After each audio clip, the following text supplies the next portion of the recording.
Korea has blessed freezers across the world with this beauty. Mandu is a common Korean snack or meal food that you'll see being eaten all year round, but it's especially associated with the tradition of being eaten at Lunar New Year. Mandu simply translates to steamed bread, and please don't refer to these as gyoza because that is the Japanese term for their dumpling, and me being a practitioner of Korean martial arts, I know how important it is to Koreans to not confuse their terms with Japanese terms. But literally there are infinite ways to fill these and to cook them, so I'm just going to show you the way that I did it and I'll give you a few more suggestions. Also, this will probably require a trip to your local Asian market, which I think is a great thing.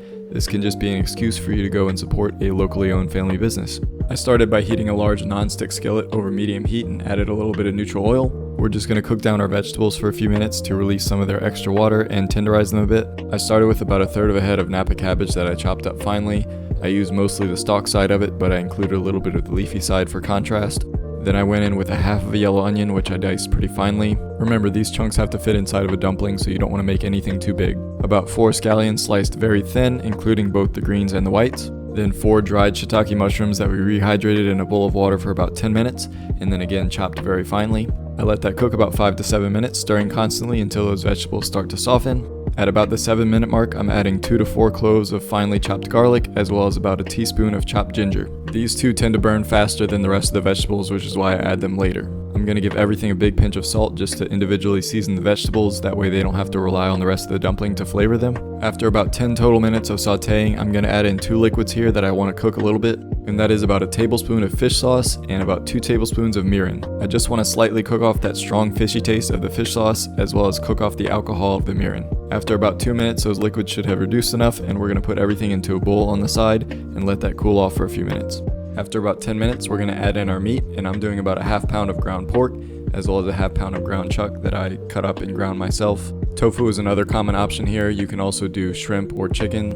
It's really just whatever you have with you and whatever your preferences are. For flavorings, I'm doing about 1 tablespoon of sugar, followed by 2 tablespoons of soy sauce, about 2 teaspoons of sesame oil, and enough Gochugaru or Korean chili flakes to taste. These aren't too spicy, so I like to put a lot, and just a bunch of ground black pepper. We're then going to get in there with 2 clean hands and mix everything well until it's all homogeneous and incorporated. Also, if you want to adjust for seasoning, what you can do is take a tiny bit and put it on a plate and microwave it for a few seconds until the meat is browned, since you can't really taste the raw filling, so you can test that small cooked piece and adjust salt and whatever else you feel is needed.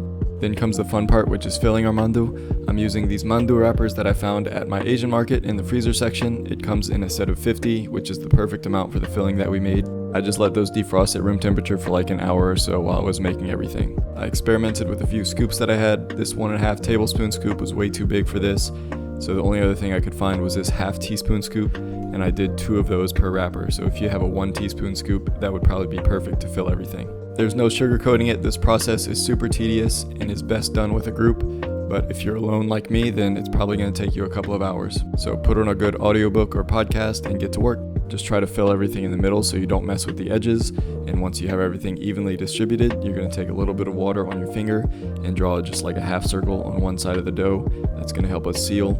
Then you're going to carefully try to fold it together to make an even seam all around. Just lightly press everything together so it starts to stick. There are many different ways of crimping the dough together to make different designs, and you definitely shouldn't look at me as an expert on doing this. I would look elsewhere on tutorials on this, but I'm just going to show you what I did. I decided to go with the jagged edge, where you take each part and just kind of crimp it over like I'm doing, one piece at a time until you get to the end. This is going to help protect the seal, and it's going to make these little crispy edges depending on how you cook it. And there's absolutely a learning curve. You do get better the more you do this, and you have 50 of these to do, so you're definitely going to be pretty good at it by the time you finish. Needless to say, you're going to repeat this process until you either run out of filling or run out of wrappers, and in my case, I had the perfect amount of both, which felt awesome.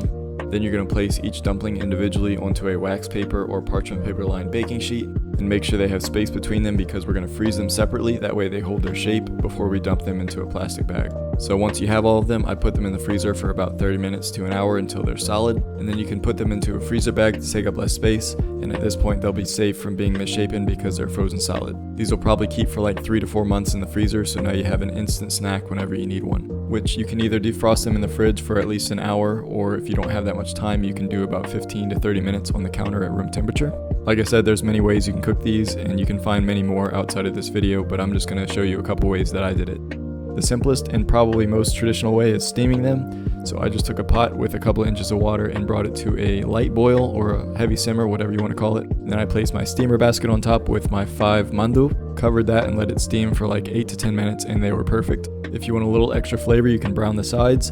So I took a large non-stick skillet and filled it with a little bit of oil, but in hindsight I would have put much more, just so that it can reach up around the bottom half of the mandu. Basically, I just give it enough time to get a good browning without burning it, but in my experience that's not enough to cook the filling all the way through. So you can just take them and put them in a steamer for a few minutes until it's done, or what I did is I just added a bunch of water to the pan because I didn't have a lot of oil, and then I covered that and let it steam inside of there. But if you have more oil, then you probably can't do that. So you can remove it from heat and cover it, and then kind of let it steam in the oil that it's in. After a few minutes, it should be good to go. Finally, almost as important as the mandu is the dipping sauce, so I'll show you what I made. For my one serving, I put about a tablespoon of soy sauce, a teaspoon of sesame oil, a teaspoon of white vinegar, or you could use rice vinegar, a teaspoon of corn syrup, you could use honey or sugar instead, and then I finished up with a few shakes of gochugaru and a small clove of minced garlic. Mix that all together and let's plate everything up and enjoy.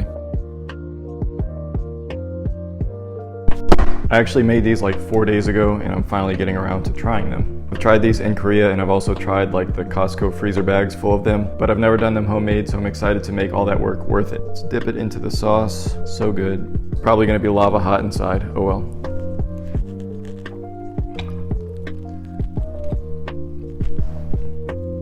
That's the stuff right there. Everything tastes so fresh, even though we put it in the freezer for a few days. You can tell that the ingredients were bought fresh, and this wasn't some mass-produced thing. This always is going to taste better when you do it yourself. So yeah, there are tons of ways to do these. You could just steam them by themselves, or, you know, like we did, add a little sear on the side just to add a little bit of flavor. You can deep fry them, you can cover them in sauce like chicken wings. It's all going to taste good. The point is having a ready available snack in your freezer. Okay, so I did have to interrupt myself so I could also try this shallow fried version. I just feel like the contrast is important. For these I made this spicy gochujang sauce, which is not in the video, but I will leave the recipe in the description below. Much crispier. Round 2. Same great flavor, but you had that hint of deep fried, even though we didn't fully deep fry it. For most people, it's more palatable to eat something that's been fried in oil. So obviously I think this one's more superior than the steamed ones in terms of flavor, but it also is unhealthier and it takes more time and supplies and it's more messy. However, it's really tough to beat those crispy, jagged edges that we made. And when you have 50 of these to eat, it's important to have variety. Okay, back to your regularly scheduled programming. Yeah, the combination of the beef and pork is perfect. Everything we put inside blends together so well. And like I said, you could put literally anything in these, and Koreans do it as well. It's really whatever you have available, just mixing it all together and putting it inside this really tasty flour dumpling. But let me know how you would enjoy these, or let me know how else you want to see me make them. But that's going to be it for today, and I'll see y'all next time.